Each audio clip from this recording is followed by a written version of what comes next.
Elena s'agenouilla sur le sol, les bras ouverts pour accueillir Ama. « Ama, je suis si heureuse de te retrouver. Je t'aime, tu es le plus beau de tous les loups. » Il marchait avec difficulté, signe que ses muscles étaient endoloris par l'effort et les chocs d'une bataille violente et brutale. Il lui lécha le visage, puis ayant fini, fit signe au numéro 2 de la hiérarchie de la meute qu'elle avait son autorisation. C'était à son tour. La magnifique louve blanche s'approcha d'Elena prudemment pour venir lui marquer son respect et son affection en lui léchant le visage. « Tu es magnifique, mon Dieu que tu es belle. Comment t'appelles-tu » En la caressant, la louve fit soudain un grognement de douleur. Elena s'aperçut qu'elle était blessée. Une coupure allait de son oreille, tout le long de son flanc gauche, jusqu'à sa hanche. Cela faisait une ligne de sang rouge discontinue qui souillait la blancheur immaculée de sa fourrure. « Tu es blessée ? Fais-moi voir. » La louve eut un mouvement de recul. Elle regarda Ama qui ne bougeait pas. « Je sais que tu as peur, mais fais-moi confiance.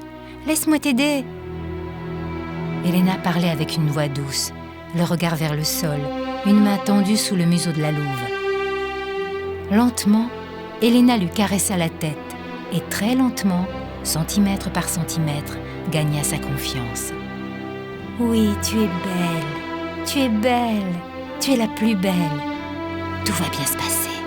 Ne t'inquiète pas, c'est bien, ne t'inquiète pas. Voilà, c'est bien. » Elena fermait les yeux et se concentrait de toutes ses forces, une main sur la tête de la louve et l'autre caressant son corps par petits mouvements allant vers la blessure.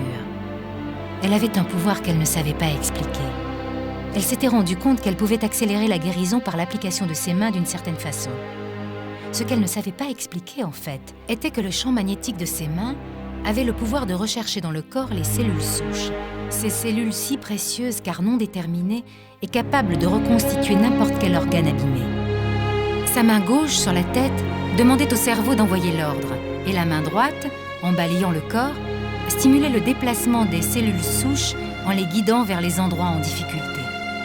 Déjà, la louve se sentait apaisée. Elle sentait que cette humaine lui faisait du bien, la soulageait. « Il faut que je te trouve un nom. J'ai lu dans un livre l'histoire d'une louve extraordinaire qui a transformé la vie d'une grande musicienne. Elle est morte aujourd'hui. Elle s'appelait Alawa. Veux-tu que l'on t'appelle ainsi, Alawa ?» Alawa se frotta de tout son corps du côté droit contre Elena, en signe de joie et de remerciement. Elle l'imprégnait ainsi de son odeur, comme pour la baptiser membre d'honneur de sa meute.